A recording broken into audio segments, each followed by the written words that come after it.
technically with our part-time person. And I myself am the administrator of the U.S. tag for ISO TC 23 SC 14, TC 23 SC 18, which are both on the ag equipment side, and then this newly established TC 282 Subcommittee 1 for treated wastewater reuse for irrigation. So a little bit of background first on maybe some advantages of ISO participation. I'm probably preaching to the choir, since sounds like most of you guys are already interested in the process, otherwise you wouldn't be on the call. But some of the advantages, you know, participation gives the U.S. and the U.S. industries an international voice, a voice in these standards that are probably going to be developed whether we're at the table or not. So it also gives you access to the versions of the standard while they're under development. You can participate. When you participate, whether you're just looking on and observing or you're providing comments, you get to see these standards as they're being developed, and it gives you a heads up before they're finalized and published. So there's a big advantage to you in that way. Also, ISO has a strategic partnership with the World Trade Organization, and in any trade. Now, I'm not so sure in the treated wastewater area what the impacts are with that, but in any trade area, in any other areas you might be doing international standards in, there's a big benefit to business, international business especially, by participating in ISO. And then, as I always said, if you're not at the table, you're on the table, or as my boss says, you're on the menu. Like I said earlier, these standards, some of these standards are probably going to be done whether you're participating or not. Just because the U.S. doesn't participate doesn't mean that it isn't going to happen. Or if the U.S. thinks it's a bad idea, doesn't mean that it's not going to happen. So even if you don't think it's a good idea to have the standard, and in fact, some cases it's even more important if you don't think the standard is a good idea, to participate and make sure that things don't get done that adversely impact your business. As far as participation in ISO, countries are represented by a single national standards body. Many other countries, this is done through their government or some other similar organization that's funded by their government or endorsed by their government. In the U.S., it's the American National Standards Institute, or ANSI. They are a non-governmental organization. They are recognized by our government, by NIST and other entities, as the go-to body for ISO, and they're recognized by ISO as the U.S. official participant. There are, as of the last time I checked, which was a couple weeks ago, 165 countries that are either participating or observing in ISO, and not all countries are members of each technical committee or subcommittee.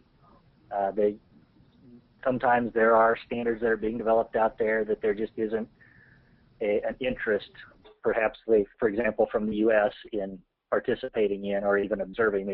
We're just not impacted by it, or there's no industry that's driving our participation.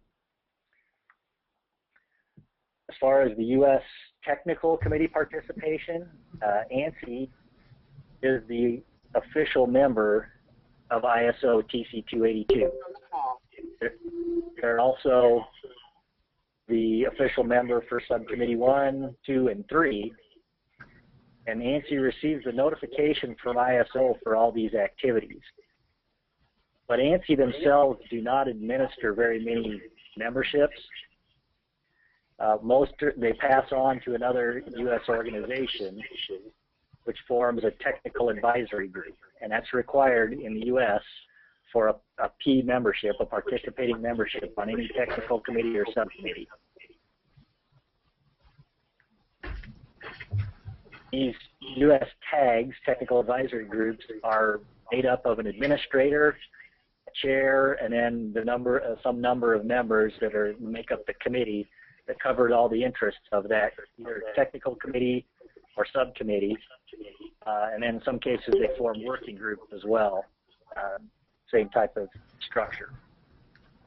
Membership on these tags is open to anyone who wants to apply, but it's a good practice to strike a balance between industry, government, academia, other impacted parties when you're making up the group, your official voting body of your committee.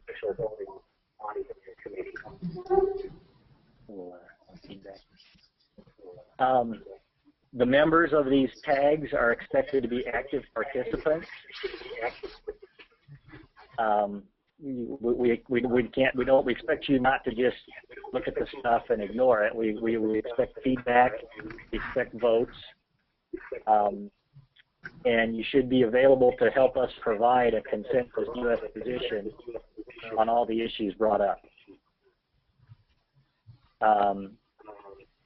I particularly like to encourage participation both at U.S. TAG meetings, which can be done email, phone, face-to-face, but also the ISO committee meetings. It's very important to have U.S. representation at these international meetings, and I'll talk a little bit more about that at the end.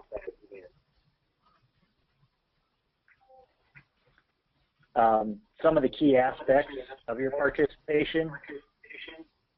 It needs to be timely because ISO does not, they don't move timelines out very much. You can get extensions, but they're limited. And if there's a deadline coming, they're pretty firm on those deadlines. They don't allow late responses and things like that. As far as consensus goes for voting, all the points of views of the members, the participating members, are accepted, but in order to form an actual consensus, we're supposed to report at least two-thirds of the respondents support one position or the other. Typically it's approve, disapprove, or abstain, but sometimes there's other questions that come up. But we need to show two-thirds of those who respond to form an actual consensus opinion. It can be very difficult sometimes because if you don't get two-thirds majority, technically I think you're supposed to abstain for the U.S., but that's usually kind of a bad practice to abstain on a vote. So oftentimes perhaps you'll see a due date from the administrator that's a little earlier than the actual ISO due date, and that's so if we don't reach consensus, we can convene a committee conference call or something to try to come to consensus on what the position should be. Transparency, that's a big key, especially when you work with both ANSI and ISO. All the activities have to be open and inspected by all the interested parties. They have to be notified of meetings, things like that. You can't just tell a few people and so forth. So, as far as Technical Committee 282, the treated wastewater, the administrating organization is ASPE, and they administer the U.S. tags for the overall Technical Committee 282 and the working groups directly underneath that, as well as Subcommittee 2, which is the urban reuse. ASABE, which is my organization, administers Subcommittee 1, which is the irrigation portion of treated wastewater reuse. But we're working under the accreditation of ASPE and in cooperation with them, of course. And NSF is doing the same for Subcommittee 3, which is risk and performance. The reason we do it under the accreditation of ASPE is we save a significant chunk of money in ANSI fees based on that. So it makes it a little easier to get all the right people doing the right work without causing some undue financial barriers. So that's a nice way to do it, and it helps keep us in contact with the overall TC 282 as well. Now, as far as actual ISO work, when a topic comes up at the ISO level and somebody says, well, we need to create a standard on topic XYZ, somebody has to put in a proposal, and it's called a new work item proposal, or NWIP is the acronym. That gets voted on by all the potential participating countries. And there's several questions to answer. It's not just yes, we should do it, no, we shouldn't. It's, what's the impact? Are there any other documents that are related, other standards? Are these products used in your country with or without standards? Are you willing to, and most importantly, are you willing to provide some experts to work on the draft for this standard? And that's key, at least in my opinion, from the U.S. side, because oftentimes, especially if a project is being proposed or led by another country, the best way to get the U.S. position accepted early on is to lend experts to the drafting group of the standard. So participation, when your tag administrator asks, are you willing to participate on this new standard that's being proposed, I would encourage you to at least consider it, because it's the best way to get your opinions out there early, and they're less likely to be resentful of it later. If you, as the saying goes, you throw rocks at it at the end, nobody likes that. So it's certainly the best way, in my opinion, to get your positions at least addressed, your concerns at least addressed by the working group on the draft. They have what they call a preparatory stage, which is a working draft, and those aren't officially balloted by all the countries. Those are only balloted officially by the committee that's actually working on the draft, the committee of experts.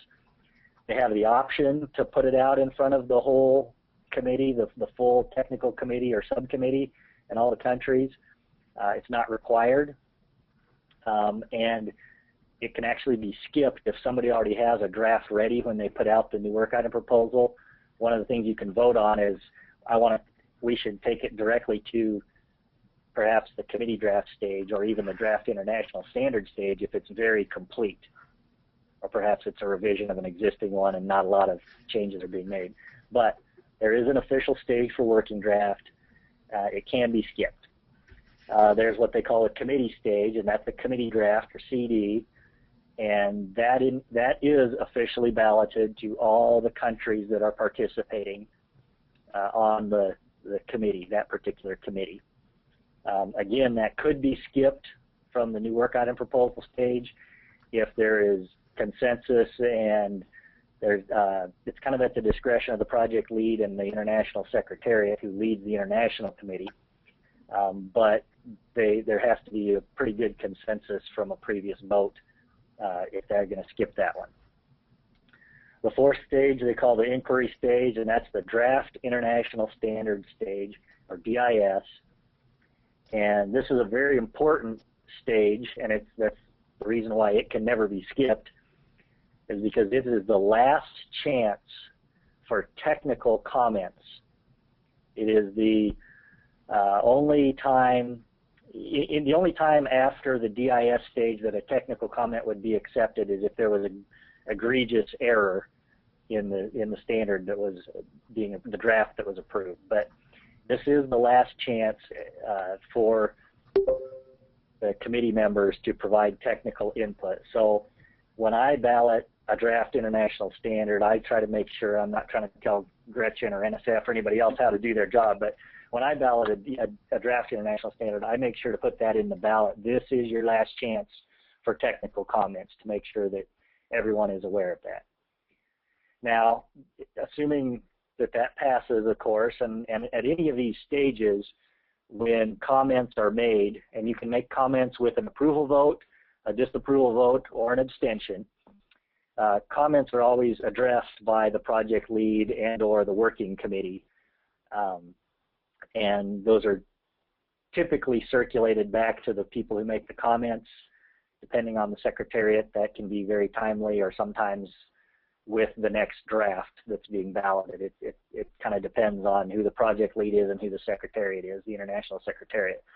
But assuming that all passes and comments are addressed and people are, for the most part, pretty happy, if there was no major technical changes made at the DIS stage, and pretty much everybody voted to approve, and the project lead says, no, we don't need to go to this final draft international stage, there's no controversies here. That stage could be skipped, but in general, I'd say that's not real common. But that fifth stage, the approval stage, the FDIS stage, is where the voting countries then vote on it one final time to say, yes, this standard is ready for publication, and I feel comfortable with the way things were handled from the beginning up until this point. So if you had a technical comment at the draft international standard stage or before, especially though at the DIS stage, and you don't feel it was addressed properly, then you can vote to disapprove at the FDIS stage. But typically, if there was no real controversies, and you definitely wouldn't want to bring up new technical comments at that FDIS stage. It's just not. They typically wouldn't be accepted. People would say, well, this isn't a, you can stand on procedure then and say, this was not done properly. This should have been brought up at one of the earlier stages. So again, that's something to be aware of when going through the voting process. When you get these ballots in front of you, that at the FDIS stage, if you're just now coming to the party, you're kind of late and things are wrapping up. And then it moves on to the publication stage, assuming that passes, obviously. And again, comments would be addressed if there were comments. But so it moves on to the publication stage, and then ISO actually publishes the standard. They make it available. They sell it. They typically would put the final standard out in front of the key members of the technical committee or subcommittee. It's not to give everyone who participated in the on the U.S. tag a free copy of the standard, but we at least, and again, this is our thought process here, is that sometimes errors occur in the publication process, and so we want to make sure that the experts see the standard in order to verify that it was done correctly. And obviously that's sent out with the caveat that that's what it's for.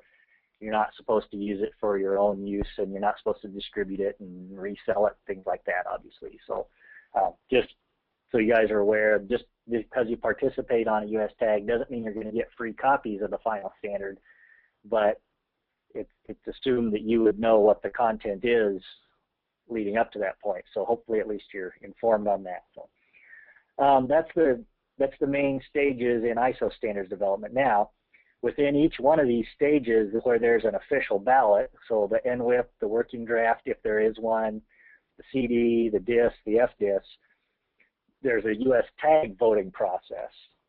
And this is, you don't have to know all of this unless you're a tag administrator, but basically the tag administrator receives a notification of a document from ISO and ANSI. In our case, it's through ANSI. If it's a ballot, then we would create a ballot, and we would send it out to the committee and solicit, your approval, disapproval, abstention, should the U.S. abstain, comments you might have, or if there's other questions that are not approval, disapproval, we'd want answers to those. You're expected as a committee member that if you have comments, that during the balloting period is the time to do that.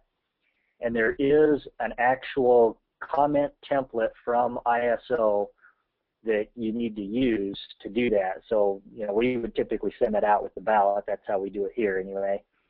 And that's very important, because if you have a wide range of comments over a fairly large document from a large number of people, and maybe even just within the U.S. tag, and then you compound that by however many countries are participating in that particular standards project, then it's very difficult for the project lead to compile those comments and get them in some semblance of order that makes sense, perhaps put together comments that are similar, that sort of thing, over on the same section of the standard.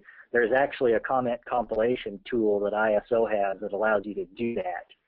And so it's very important to put your comments in that template so that they will be accepted by ISO and by the project lead. Oops, sorry, I mislabeled something here. That comment is supposed to say, step 4 is supposed to say approval, not, I apologize for that. So approval for the best tag is 2/3 or more of those who respond. It's typically, as I mentioned here, it's approved, disapproved. Sometimes it's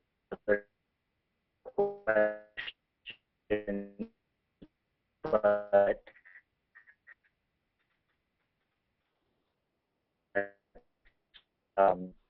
that's the typical vote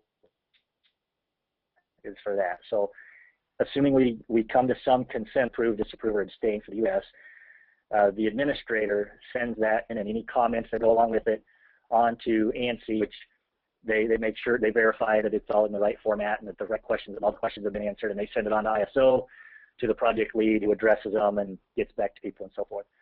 And then typically there's a report back from the international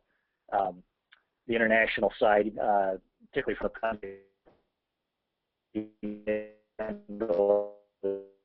international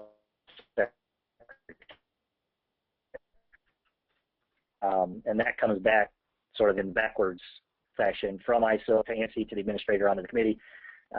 Sometimes it's just a report of the vote. Sometimes it's a report along with the comments and how they're addressed, but that always comes back and says this happens. So that process, right? It occurs any time there's a vote. Back this last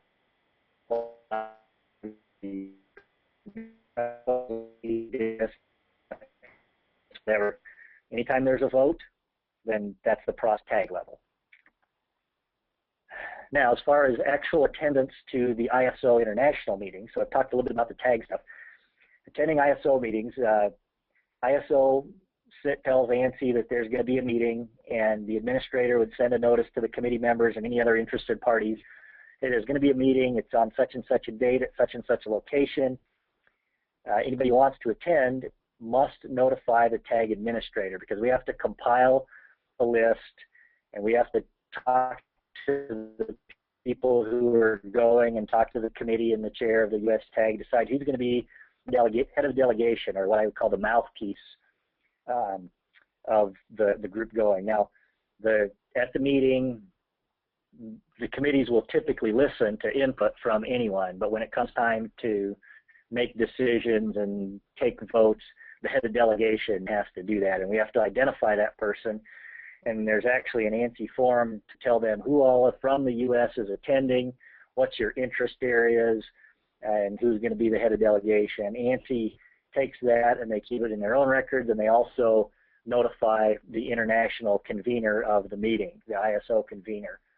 And then in addition to that, sometimes, depending on the country that's hosting, sometimes they have their own forms that also need to be filled out and filed with them directly. So that's something, you know, that's more for the administrators to understand, but just so you're aware, you can't just randomly decide on your own to show up to an ISO meeting without telling the administrator. ANSI frowns very heavily upon that. So it's very important too to know, because some ISO meetings are run more formally than others, and those that are run very formally will often also not allow you, wouldn't necessarily allow you to participate without notifying them ahead of time. So it's very important.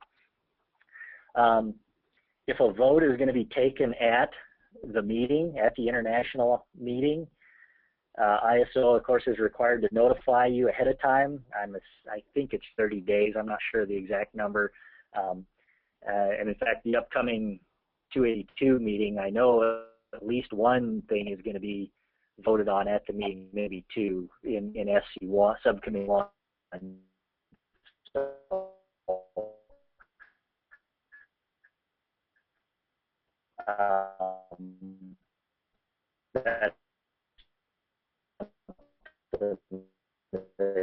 You know, you need to make sure that the person attending from the U.S. Need to know what the meeting things and what the items are that they should be bringing up and how they should be voting. So that's why they have to notify you ahead of time. Like I said, there's varying degrees of discussion at a technical level or a procedural level on how things are done. The formality of each meeting is done differently depending on who's running it. I obviously I've not been to a Q meeting yet, so I don't know how formal they are on the process, but that's, like I said, it just depends from committee to committee how that's run. Once it's all done, delegation is required to report back to ANSI. They have to fill out a report on, were the U.S. positions accepted or denied? Did we reach a compromise? Did we participate well? Was there any evidence of collusion and collab between other countries? And I'm just going to randomly pick on a country. Please don't quote me on these. I'll pick on countries that I like very well. Did Spain collude with India to vote, a certain way and try to swing the vote or whatever? And they want to know if there was evidence of that, because then they could file a complaint with ISO or whatever. So anyway, that's part of the report from the head of delegation that's required.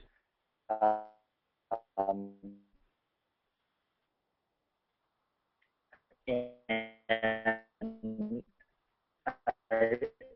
I mentioned earlier, it's very important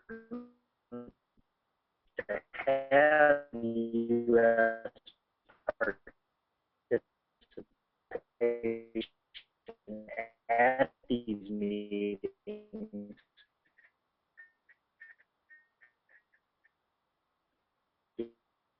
because decisions are made at these meetings. Decisions on standards,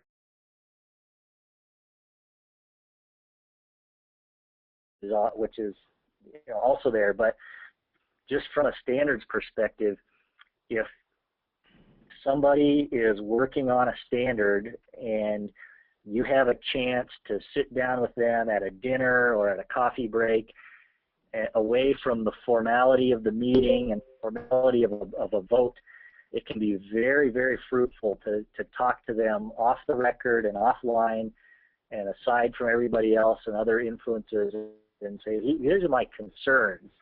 And you can often make a lot of progress that way. So it's very, very useful to be at the meeting, or at least to have someone at the meeting. That's really all I had on that. I hope it was helpful. I hope people learned something. And in response to a question here, yes, I'll make a small correction to my PowerPoint, and I will give you a copy. I have to say I can't take 100% credit for it. I took a fair amount of the material from the Director of Standards at the American Oil Chemists Society. I tweaked it a little bit to suit the audience and to suit the subject here, but I think it's really important that the participants, even if you don't ever end up going to an ISO meeting, it's important to understand what the process is, to get involved, because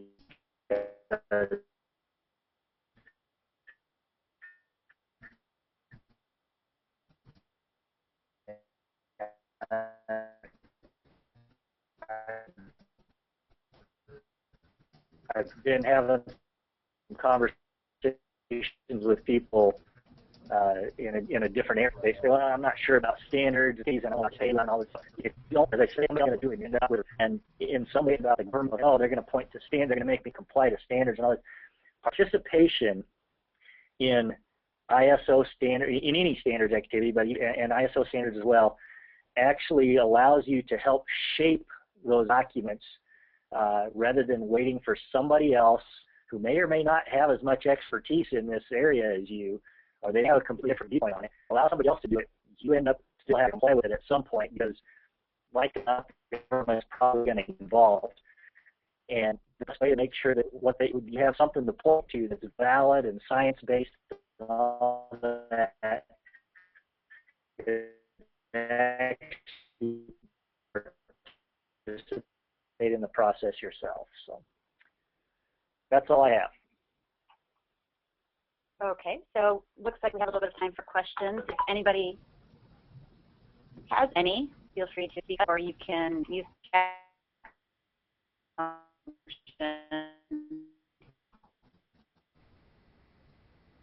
to let us know if you have a question. Hi, Travis. This is Ray. Did somebody else have a question first? No, there's some echo. This is Jim. Yes, hi, Jim. Yeah, I don't know why there's echo, but I think I went blank on what I was going to say now. I've got a goal and I just blank. You're going to have to come back to me, I guess. Sorry.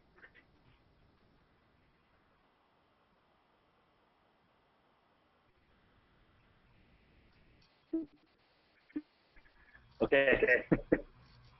Well, if I could have Eric Yagi from the Water Quality Association. And Travis, you had mentioned that the off-record approval. What is the language barrier in terms of if I go to an ISO meeting, am I going to be able to understand the people that are there and have those off-the-record conversations, or? Most of the time, I would say that English is a pretty good language to use. I've never had a problem with it. It really depends. Some meetings you go to, I think my boss said they went to one in China. Everyone had an live interpretation going on. But most of the time, English is the language that everybody uses. They're not nearly as uptight about doing it in 3 languages anymore like they used to. It used to have to be in English, French, and Russian.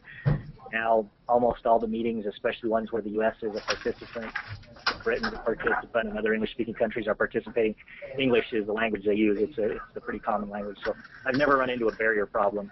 I'm not sure with this one, that if it's the case, but I would assume based on some of the emails I've gotten that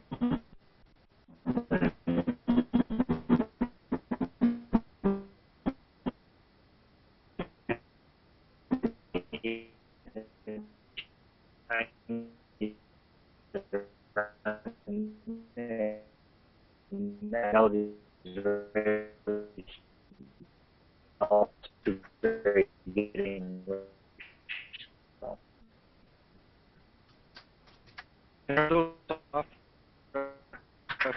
considered collusion? It's only collusion over your side. You're with and this was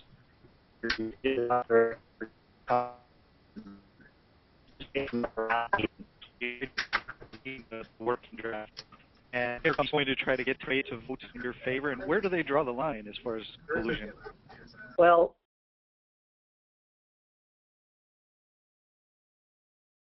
you're live than it is to try to express it in a written out comment in a comment template that's very impersonal, and so that's how we've always viewed it. It's as long as we're not trying to tell them how to vote or suggest to them that they vote a certain way, then I've never considered that collusion.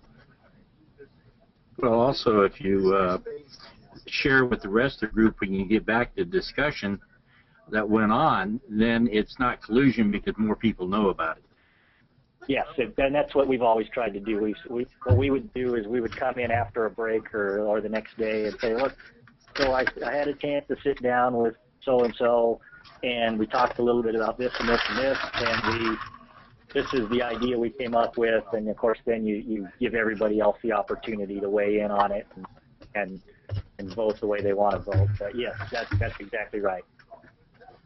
You also mentioned, Travis, early on that one of the steps is they gather information regarding whether or not those products are already covered in standards in the United States or in your country. So in other words, if there's a proposal out there to develop a new standard, one of the questions you said that they ask is there already a standard in your country that covers this topic or this product or whatever the aspect is? How do they deal with that if there is already a standard If you come back and say, yes, we already have standards for this, well, deal with that. There's two parts to that. I think one is that it would be the hope of most people, and especially I think ANSI, that you would eventually harmonize the standards. So once the ISO standard is developed and complete, that you might consider either adopting it as a North American standard, or whatever your country is, perhaps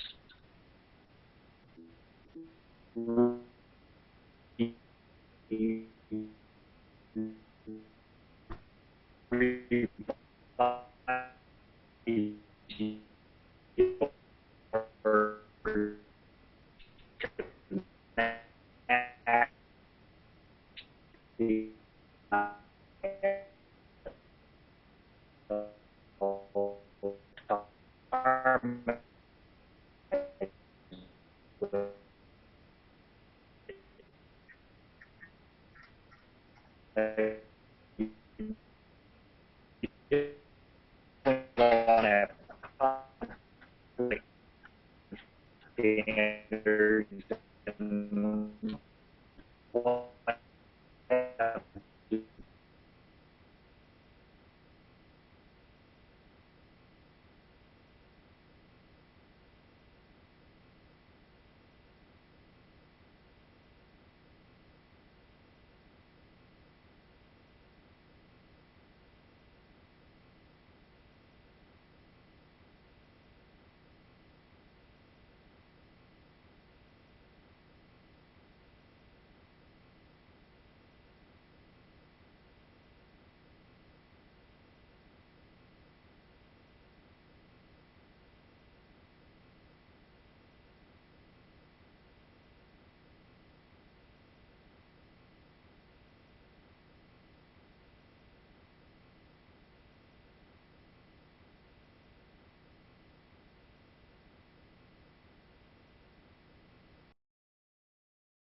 First comment. The second one, to Eric's question, I think you have to look at the ISO standards differently than where you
but revised to reflect certain maybe geographical differences based on your country or political issues. The standards published, every country has to make where you can revise it a bit to fit better in the country. They adopt the standard as an American national standard. So it's not, although in the U.S. we all think of standards as being competing, in most other countries it's not really that way. And that's, so that I hope that helps a little bit. Yes. Yeah, that's a good point, Jim, too, that those standards can be adopted back as ANSI standards, and with or without deviations is how I think the phrase we use. So it could be identical or with some deviations. And also, just so everybody's aware, just because an ISO standard gets adopted by ISO, like you said, doesn't automatically make it applicable all across the globe. Each country has to decide if that's the standard that they want to use for their country. That doesn't mean that somebody couldn't still point to it, even if the U.S. didn't adopt it, some company could come to you as a U.S. manufacturer buying from for the U.S. and they could say, I need my product to meet this standard.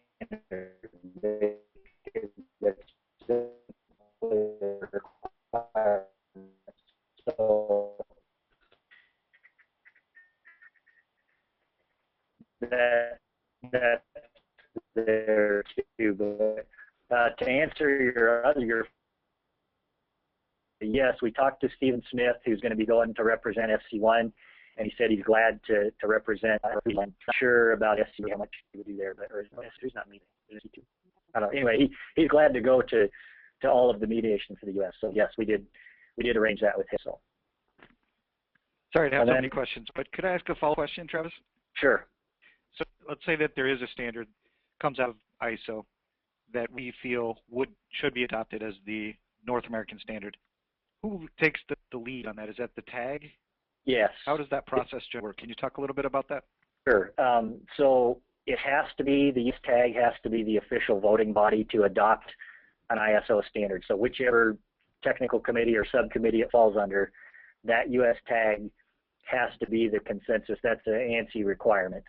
I'm not sure how it would work in ASPE, but in ASABE, somebody would come to us and say, we want to adopt ISO 76543, whatever, and we have a form that they fill out and it says we want to adopt it identically or with deviations. It's going to replace an existing ASABE standard, or it's new or whatever, and we still would reach out if there's additional technical experts that need to be reached out to. We do that, and we would adopt that under our process and procedures. That's up to the standards developing organization like ASPE if they wanted to, if there was one that came through the overall 282 or under SC2 and ASPE wanted to adopt it, it would have to follow the ASPE procedures for adopting standards. Yeah, so Eric, I think the best way to put it is the U.S. tag administrator has first right of refusal, I guess, for taking the standard and bringing it into the U.S. and adopting it as a U.S. standard, if in fact they support from the tag itself to do that. But there may be a time where, you know, the U.S. tag administrator, as SDO, decides not to do that, and they may give that right to another SDO, ANSI-accredited SDO, to do that as well. That would be something that would be voted on at the U.S. tag position. But for instance, NSF and Travis's group as being subcommittees, of our agreement with them is that if they decide to bring a standard into the U.S., we'll take it through and it will be adopted as either NSF, ASPE, ANSI standards, or Travis's group, which ASABE, ASPE standards, adopted in the U.S. So that's the arrangement we have at this point. And that's just how this particular one, and that's partly due to the fact that we're using ASPE accreditation for this. But I'm not 100% sure, Jim, if you can transfer away from the tag. I think you could work with another group to do it, but I think the official vote still has to come from the tag. I'm not 100% sure of that. That may just be I think you're right, Travis. Yeah, you may be right. Yep. I don't know. We can check on that. See the question from Paul.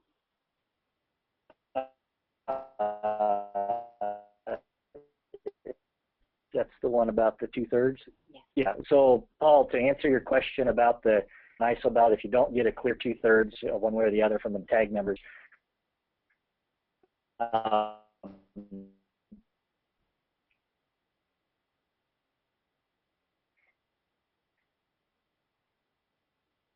typically what I would do is I would of the tag as many members as could possibly call in and try to discuss what the issues are. Oftentimes, and this is just personal experience, I'm not saying this would be the case every time, but oftentimes what happens is somebody looks at it and they give it a somewhat cursory overview and they say, yep, this looks pretty good, I'll approve it. And then later on, somebody else would vote disapprove and they would have some really valid comments, and you might get, you know, maybe a 50-50 split or whatever. oftentimes when the people who voted earlier see the comments and hear the comments and the discussion from the other people, they would often change their vote. So I've rarely had a problem actually getting 2/3 consensus after the conference call. Like I said, the official policy from ANSI is that if you don't have the 2/3, you really should abstain. But abstaining on a vote, especially on one that actually impacts U.S. interests, is very bad. And especially if you're at the FDIS when it's your last chance to provide technical input. So we really work hard, and again, that's why we build ourselves a little slack time into the ballot to make sure we can come up with it. We can reach that 2/3 consensus, whether it's reaching out to people who didn't vote to get them to vote one way or the other, or reaching out to those who voted one way and having a discussion with them to decide if they want to keep their vote or change it. So we try as administrators to make sure we do reach consensus on these votes before we send them in. And like I say, that's why we do a little, ANSI likes to have their votes in fairly early too, just to make sure that their I's are dotted and T's are crossed. And so we try to build some slack time into that. It doesn't happen every time. There are times when, you just can't reach consensus, and at that point you got to make a decision. Do you fudge it and lie to ANSI, or do you? Not that I would ever condone that, but sometimes you got to come up with a position. ANSI doesn't currently require proof of the 2/3 majority, and in fact they tried to put that in, and we and several other people talked to them, and they were talking about 2/3 of the actual voting members too, and we talked to them about the diversity of topics that come through and how difficult it is sometimes to get, if you've got to have an expert on 7 different topics that are covered by a committee that's pretty diverse, it's hard to get 2/3 consensus from the voting members, and that was hard enough.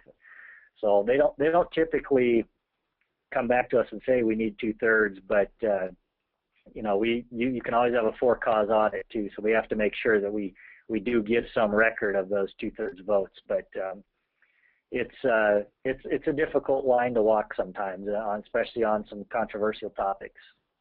Hey, Travis, if you don't mind, I'd like to go back to the whole collusion topic, because I don't want people to get worried about this too much. For instance, we have a relationship with the Canadian Technical Committee on 282, and we participate on their conference calls and see how they're going to vote and all that. That's not collusion. I think the biggest example I have, and it's always bugged the U.S. in the whole ISO process, is that the European community, each country has an individual vote, and if you really got to pay attention to see if all of a sudden they're coming in as a block of 15 countries and all voting the same way and all that, that's a big issue for the U.S. Yes. And so that's typically the type of thing that you'd be looking for is the European community gathering up together their votes on a certain topic. So that's more in, I think, where you start worrying about collusion as opposed to talking to one country about the potential of supporting each other or what have you. It's when you get into a block of countries that especially the European community has a potential thing where you get concerned. Yes, that's true. And then also, as Billy Smith wrote in here, that you don't talk about voting practices, you talk about the topics at hand. But yes, the block voting is the other question that ANSI asks, along with the collusion. Was there evidence of collusion or block voting?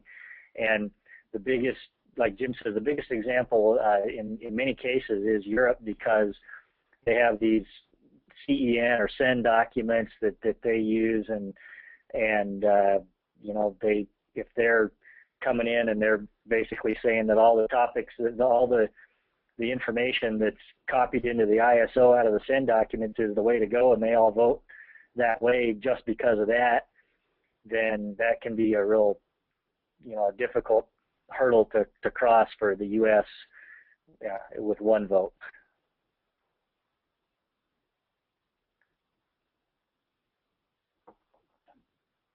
All right. Any other questions?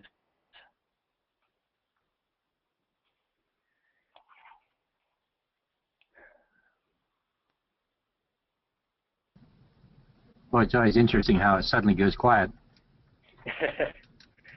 Well, that's good. Maybe that means we did a good job of answering the question.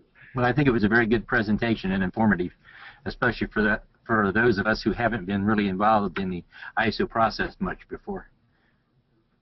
Good, and I've done a fair amount of it myself, and we've got a wealth of experience here at the office. We had one guy who actually recently retired, or semi-retired, but that's all he did was ISO US tag stuff, and so I learned a tremendous amount from him.